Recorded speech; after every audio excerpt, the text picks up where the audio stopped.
All right, welcome back. Welcome back. So I'm John Robert Quinn, and this is Cash Cow Systems or Cash Cow Show.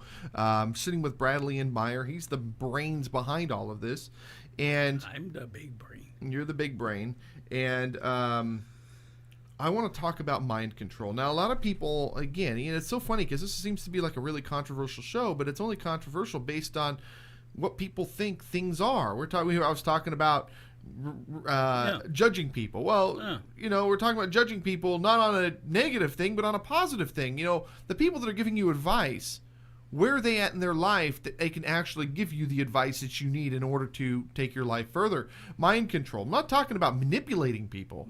We're talking about controlling your mind. Controlling your own thoughts and your own thought process and how you perceive and see things. It's not even that, though. It's not even that. And here's why. Okay. Is when I was a kid, I had this thing that I loved to have staring contests with people. And I would tell my mind to not blink. I could literally tell my mind, I could control my mind and say, don't blink. And I can do it to this day. I can just keep staring at you and staring at you and staring at you because I tell my mind not to blink. So when we're going to take a business and build a machine or sitting down in a sales transaction, I don't take no for an answer. It takes 30 no's but one yes. We're always going to find an angle. And it's kind of like with the cute girl, right? You want to go on a date with the cute girl. If you really want to go on a date with a cute girl, you're going to find a way. You'll make it happen. You'll make it happen.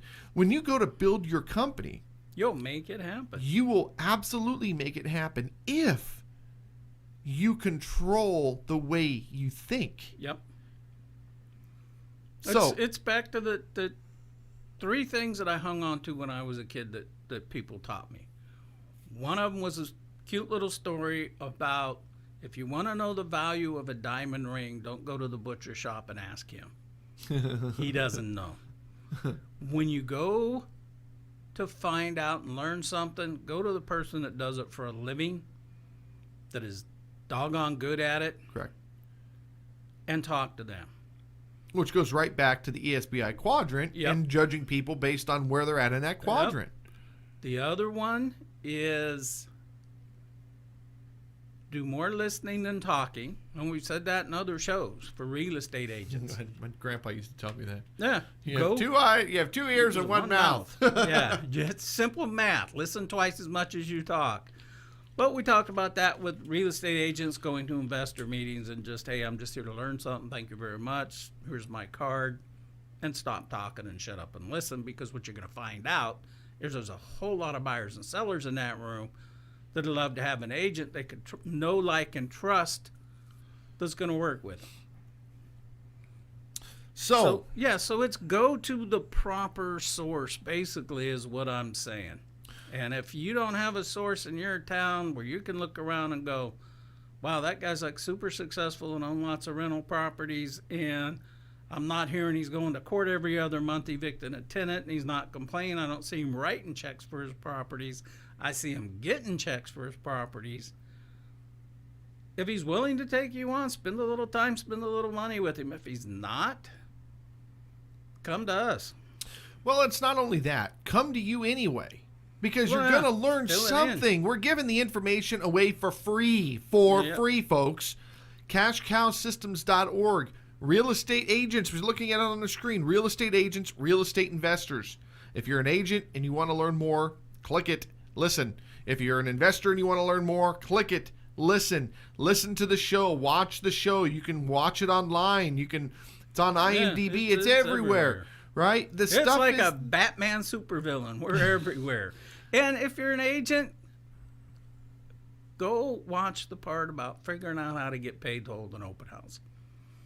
Start servicing 100% of your market, because I guarantee you right now most agents are not serving 100% of their market. Most agents are sitting on their hands not answering their phones. That's true. That's true. I think I saw that as a Facebook post somewhere. Yes, that's right. Yeah, there was a post that said if somebody is holding a gun to your head, right, and you have, and who do you call if they answer, you're dead. Get shot. Yeah. If they don't answer, They don't shoot you, but who do you call? And I put a realtor. And you know what? A bunch of other people jumped on that bus and threw all you real estate agents, myself included, under that bus. I said I'll call myself because I can't answer my own phone when I'm on it. In my opinion, I thought it through. Everybody's, well, I'll call my brother. Yeah, that'd be the one time he answers the phone. Yeah. It's like, no, dial your own number. All it's going to be is busy. Well, they don't answer. Oh, okay, well, you can go. Hey. Oh, I got nothing. Here's the thing is, you and I, we sit here and we think we're idiots or we think we're smart or whatever. I don't know why people listen to this. I do, because it's valuable information. It's free. It's fun. We're having a good time doing it. And you walk away with, you gain something. Something, absolutely. Even if it's you gained, okay, these two guys are kind of amusing, but I'm going to go look at getting a better financial education. I'm going to go look at what I'm doing. Yeah, fair enough. I'm going to go try to buy a duplex as my first property instead of a house because I can work out a better mortgage deal on a duplex, and then I can go to cashcowsystems.org, figure out how to manage the other side. Yeah. I can dodge a bullet with my family wanting to rent one of my properties because that deadbeat second cousin once removed has been evicted from everywhere, and now he knows I got a rental when he's coming to town. I know how to handle that without him sleeping on my couch or renting my property. You come up with the longest rabbit trails, you know that?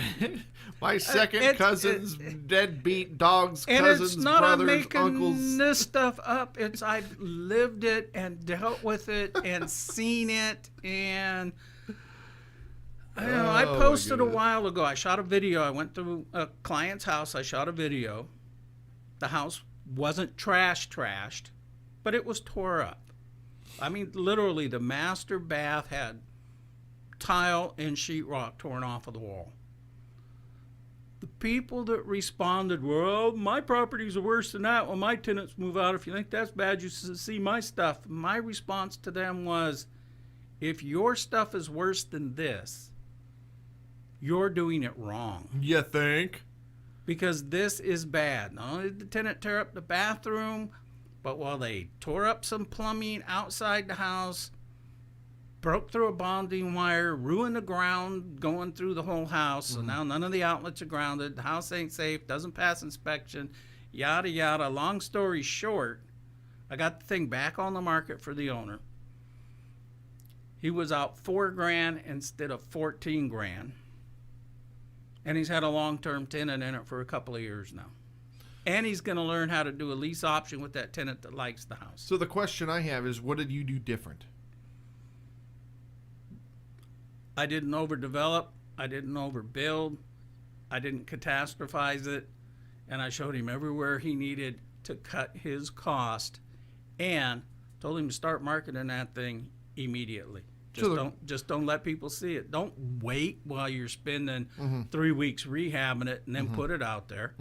Get it out there. If you get a 30-day notice and you're a landlord, first person you need to talk to is your tenant. Who do you know that wants to rent this thing? And we've talked about that. Go listen to one of the other episodes. The second thing is go back to the marketing that we've taught you about in the other episodes and get it out there. All right. We're going to go to a break. We're going to come back and learn a little bit more. We'll be right back.